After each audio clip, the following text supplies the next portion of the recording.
All right.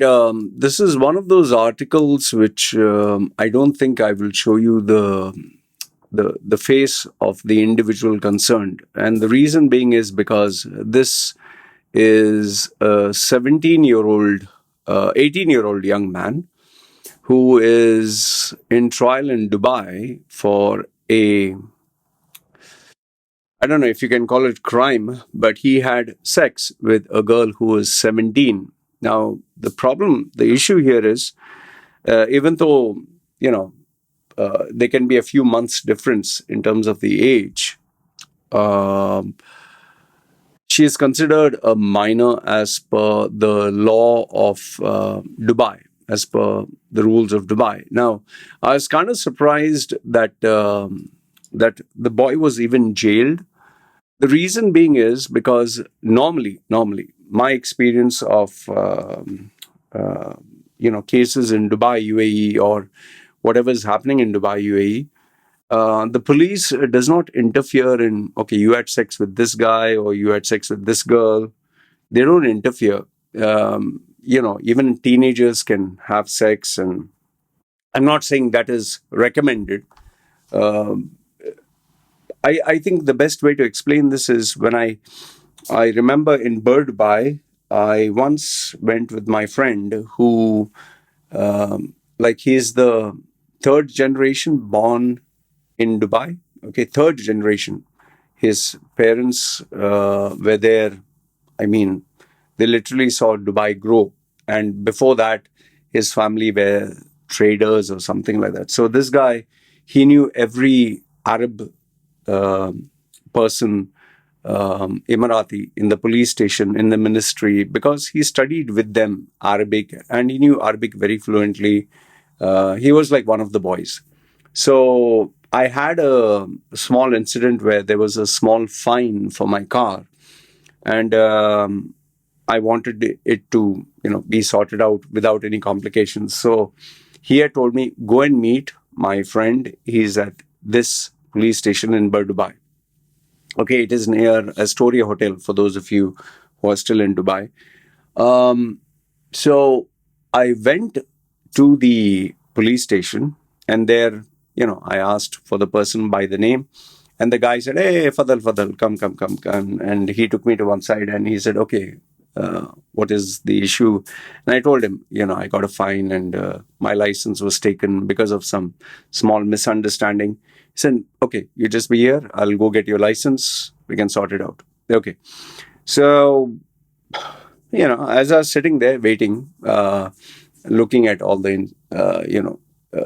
inspectors, constables, the police were going in and out. And those days, by the way, I didn't have any tattoos back then. So he got my license. He said, the guy was kind of pissed off with you because it looked like you're showing some attitude. And those days, I was like, muscled, and, when you're young, you're cocky and arrogant. So I told him, I'm sorry, I didn't mean it that way and all that. So he said, I said, if you want, I'll apologize to that inspector. He said, no, it's okay, no problem. Just take a license, it's fine.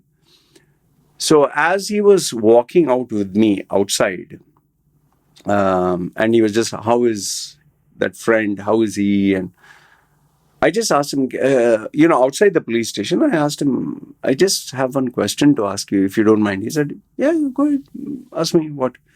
I said, see, here in Dubai, where we stay, and remember, to give you an idea, my age was, I think it was 20-ish, 22, 23. Okay. So you're talking of nearly 23 years ago. I'm 47.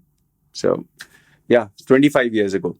So, you had these hotels which used to have prostitutes, which used to have girls who would come there for sex, searching for sugar daddies. It was a very normal thing, especially nightlife. And Dubai and Dera were the prime locations where this would happen, and especially at 3 o'clock, when the clubs would close, nightclubs would close at around 2 o'clock or 3 o'clock or 4 o'clock, and then all the patrons, all the customers, all the hookers or girls would come out, and the streets were flooded with all these, men, women, and then you'd get these Pathans, you'd get these other guys who are standing there looking at the girls, staring at the girls, and the girls would be like, okay, you want, I come with you, how much? And then guys would negotiate, how much last price? That kind of transaction. So I asked him that, prostitution is illegal in UAE, in Dubai, but why? And your police station is here nearby. How come you allow that? So he laughed. He said, he laughed that way and said, see, Akhi, if you mind your own business and she mind her own business, and whatever you do it quiet, nobody worry, nobody care, nobody have problem. So you do your thing, you just keep quiet, don't trouble anyone, everyone happy. So I said, okay, it makes sense. So he said, you be good, huh? I was like, yeah, sure. So that should give you a gist of how life is in Dubai specifically. Now you would definitely question, then why is this guy being 18-year-old boy being harassed about this? I'll read out the article, just the key points. 18-year-old Briton faces trial in Dubai. Marcus Fakana from Tottenham, North London, is set to stand trial December 9th. He had a consensual relationship with a minor. He was involved with a 17-year-old British girl. Both were on holiday in Dubai. See, now, here's the thing. Let's say he's 18 years old and her birthday is only after 1 month. So, the age gap is very small. And sometimes you can be in the same classroom, say someone who's 17, someone who's 18. Even during my school days, I even had a guy who was 3 years elder to us because he missed 1 year. So when you're in the same classroom and when you interact with the same person, obviously friendships will grow. And he didn't force her. They both agreed. Okay. So now legal implications in UAE. Under UAE law, the girl is considered minor. Now where the problem is, where Dubai police is interfering, is because the girl's mother filed a complaint against Fakana. Okay. Now let's say the girl and the guy had sex and nobody complained, nobody was bothered. Or let's say, his friends called up the police as a crank call and someone said, hey, they had sex. And the police would say, mind your own business. Sorry. Okay, fine. Thank you. Whatever. We will look into it. But when the mother goes to the police station and says, this is my daughter or this is, my child, then the police have to take action because now it's a registered complaint. It is a formal complaint. Why is my dog barking? Okay, fine. So, now where this situation becomes slightly complex is the age difference between both is hardly few weeks or months. I do not know his exact birthday, her exact birthday, but here it says the gap is very small. Now, detention and potential jail time. Fakana is currently detained in Dubai and faces imprisonment. Now, with this sentence, I know you'll get images of him being behind bars or being in a small cell with, like you see in the movies where there's only place to wash hand or the toilet. I don't think it is something like this. Because he being a minor, see, you're dealing with human beings. You're dealing with human beings, and Dubai is not like follows Sharia law, like hardcore, like Saudi. Okay, it's not like one of those desert, barbaric prisons. Dubai is slightly modern, and they are very aware that he's British, very aware that this news will be circulated globally. So they would handle the situation with a lot of sensitivity and understanding. So if he is being detained in Dubai means what I translate this is he is not allowed to leave Dubai. Okay. He is asked to stay in Dubai. They've taken his passport and he faces potential imprisonment, means as per law, he's supposed to be in jail, but he is not being put in jail. Okay. As per law, he's supposed to be put in jail, but he's not. See, because keep one more thing in mind. You're the police, the lawyers, all the people involved are 40, 50-year old. And, you know, even when the police used to talk to me or talk to, I've seen police talk to a prostitute. I've seen police talk to a guy who was like with blood all over and he had like, as if he got into a fist fight. They talk to you like a normal human being, unless, of course, there is a psycho policeman, which I've also experienced. When I had tattoos, he was like, "You're shaitan, you're haram." There's one in 100 who is mad. But I've actually met people even who are mutawa. Mutawa means they've dedicated their life to Allah.